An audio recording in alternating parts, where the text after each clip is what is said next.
Pink कलरचं जास्वंद आहे, त्याचे आपल्याला करायचे आहे कटिंग करून छान असं याच्यामध्ये लावून घ्यायचं आहे. तर आपल्याला लावायचं आहे, हे कॅरी बॅग आहे, याच्यामध्ये लावून घ्यायचं आहे. त्याची कटिंग करून घ्यायची आहे, म्हणजे छान असं फुटेल सुंदर. त्याच्यामुळे आपण याची कटिंग करून घेऊया. आता बघा, आता सुंदर अशी कटिंग करून घेतलेले आहे. हे बघा, आपली कटिंग करून टाकलेलं आहे.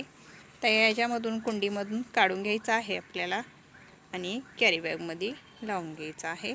तर आपण याला काढून याच्यामधून लावून घेऊया. तर हे कुंडीमधून झाड आपण काढून घेतलेलं आहे. किती मुळ्या याच्या जाम झालेल्या आहेत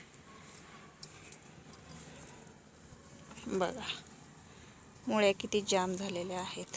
तर या मुळ्या कट करून थोडीशी माती याची आपण याच्यामध्ये लावून घेऊया. कॅरी बॅगमध्ये छान असं सुंदर झाड आपण लावून घेऊया. तर ह्या मुळ्या आपण काढून घेतलेल्या आहेत झाडाच्या. याला मुंग्या भरपूर आहेत. हे असं मुळ्या आपण ह्याच्या कमी करून हे झाडाची माती अशी आपण काढलेली आहे. तर छान याच्या ह्या कुंडीमध्ये माती भरून आपण लावून घेऊया. तर याच्यामध्ये खाली आता आपण पाला झाडांचा निघलेला हे आपण याचा खत पण तयार होतो आणि कुंडी पण आपली छान भरते, जास्त माती लागत नाही. आणि त्याच्यामुळं हे आपण पाला घेतलेला आहे. आता हे कुंडीमध्ये भरून घेऊया.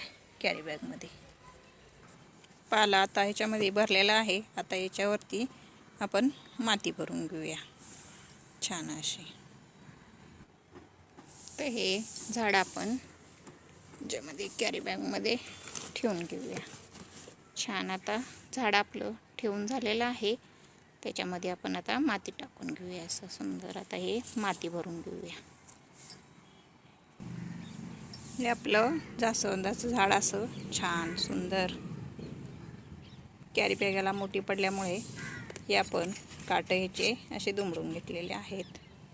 छान असं जास्वंदाचं झाड आपलं लावून झालेलं आहे बघा, किती सुंदर असं. तर याला आपण पाणी देऊन घेऊया, कारण याला कुंडी बारीक पडत होती आणि पाणी पण सारखंच ह्याचं सुकत होतं. त्याच्यामुळं याला मोठी कुंडी दिली. झाड आपलं मोठं झाल्यामुळे आता कुंडी पण आपण याला मोठी दिलेली आहे. छान आता मस्त सुकणार नाही आपलं झाड.